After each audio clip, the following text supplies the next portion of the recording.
करण्याची गरज आहे की हे बंधन जे पूर्वी होतं, ज्याच्यावरनं हिंदू हृदय सम्राटांचा मतदानाचा अधिकार काढण्यात आला होता, मग तो योग्य होता, ती शिक्षा किंवा तुम्ही जे काही निर्णय घेतला तो योग्य होता, की आता हे जे पंतप्रधान आणि गृहमंत्री करतात ते योग्य आहे, हे त्यांनी सांगणं मला असं वाटतं देशाच्या जनतेला आणि आम्हाला सुद्धा उत्सुकता आहे की आचारसंहितेत जर काय त्यांनी बदल केला असेल तर तो केव्हा केला, कधी केला, आणि तो केवळ भाजपलाच सांगितला आणि आम्हाला सांगितला का नाही, ही सुद्धा आमची एक मला असं वाटतं रास्त मागणी आहे. तर त्याच्याबद्दल आम्ही एक पत्र निवडणूक आयोगाला आज सकाळी पाठवलेलं आहे. आपल्याकडे सुद्धा ते पत्र सर्वसामान्य मतदारांसाठी आणि देशातल्या जनतेला माहिती व्हावं की अरे माझा अधिकार हा काय आहे, मी या असं करू शकतो की नाही करू शकत. कारण पूर्वी या सगळ्या गोष्टी फार स्वतःहून निवडणूक आयोग दखल घेत होती.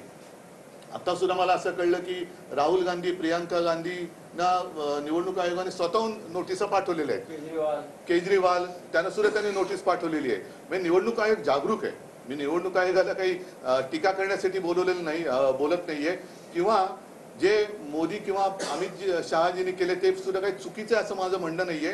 पण जर केलं असाल तर आम्ही जे केलं होतं ते योग्य का अयोग्य होतं ते कळू द्या. आणि जर आता त्याच्यात ढिलाई आणली असेल तर आम्ही सुद्धा हा प्रचार करू शकतो की नाही हे त्यांनी आम्हाला सांगावं.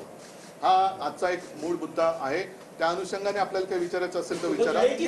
पण मला अपेक्षा आहे की निवडणूक प्रचार संपायच्या आत निवडणूक आयोगाने, केंद्रीय निवडणूक आयोगाने देशातील सर्व राजकीय पक्षांना आणि मतदारांना या निर्णयाबाबत सरकारी भाषेत अवगत करावे. पत्र लिखा है, पत्र में किस चीज के बारे में जो है वो मुद्दा हाईलाइट किया है? और सर इंडियन टीम के बारे में भी बता दीजिए। नहीं, मेरी इंडियन टीम, अपनी इंडियन टीम ना, भारतीय टीम, ये हिंदुस्तान की टीम पहले तय करो.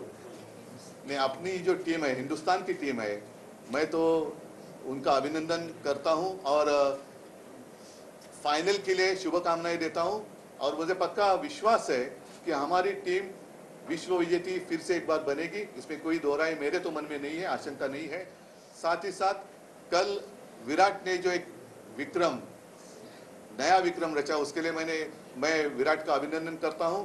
और मैं तो मानता हूं कि अभी तक विराट वो जो शिखर होता है वहां तक पहुंचा नहीं है, वो और आगे उसको जाना चाहिए और वो जरूर जाएगा, ऐसी मेरी शुभकामनाएं हैं. आज मैंने आप सारे लोगों को इसलिए बुलाए हैं, आप सभी लोगों को याद होगा वो एक जमाना था 1947 नहीं 87, पूरे देश में एक उपचुनाव हुआ था पार्ला में. शिवसेना अकेली थी और खिलाफ सारे लोग थे, कांग्रेस भी थी और भारतीय जनता पार्टी भी थी. और वो पहला चुनाव शायद इस देश में सिर्फ लड़ा नहीं, जीता हुआ था हिंदुत्व के मुद्दे पर. उसके बाद कई बार हमने चुनाव लड़े, कई बार हम चुनाव जीते, लेकिन हमारे जो विधायक थे उसमें स्वयं सुभाष देसाई जी है, हमारे रमाकांत मयेकर जी थे, रमेश प्रभु जी थे, बापू खेड़ेकर, सूर्यकांत महाडिक जी थे और स्वयं बाला साहब जी, हिंदू हृदय सम्राट बाला साहब ठाकरे. उनका मतदान करने का अधिकार छीन लिया गया था. क्यों?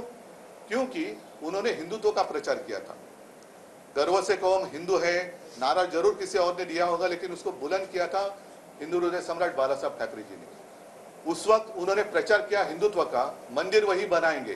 तो उस प्रचार को करप्ट प्रैक्टिस एक वर्ड इस्तेमाल किया गया था. करप्ट का मतलब क्या होता है आप सब लोग जानते हैं.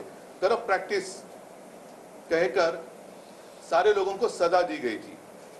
तो अब मैं जानना चाहता हूं, पिछले कुछ महीनों में कर्नाटक में जो चुनाव हुआ था तो हमारे प्रधानमंत्री जी वहां गए थे और उन्होंने स्वयं कहा था कि जब भी मतदाताओं को आह्वान किया था कि जब भी आप मतदान करोगे तो बजरंगबली की जय कहकर मतदान का वो जो बटन है वो दबाइए. कल परसों हमारे केंद्र के गृह मंत्री अमित शाह जी मध्य प्रदेश गए थे. उन्होंने सारे लोगों को कहा कि आप अयोध्या जाएंगे तो खर्चा आएगा कि नहीं आएगा. तो लोगों ने कहा आएगा. तो बोलते मैं कहता हूं नहीं आएगा. अगर आप भाजपा को वोट करेंगे तो आप सभी लोगों को फ्री में हम रामलला का दर्शन करेंगे. तो क्या जो कोड ऑफ कंडक्ट है उसमें कोई बदलाव चुनाव आयोग ने लाया है? अगर लाया होगा तो सारे लोगों को अवगत करना चाहिए कि आप भी अब भगवान के नाम पर, धर्म के नाम पर वोट मांग सकते हैं. हाँ, ये बात अलग है, शायद अमित शाह जी को अब पता चला होगा कि उनकी जीत अब सिर्फ राम भरोसे है।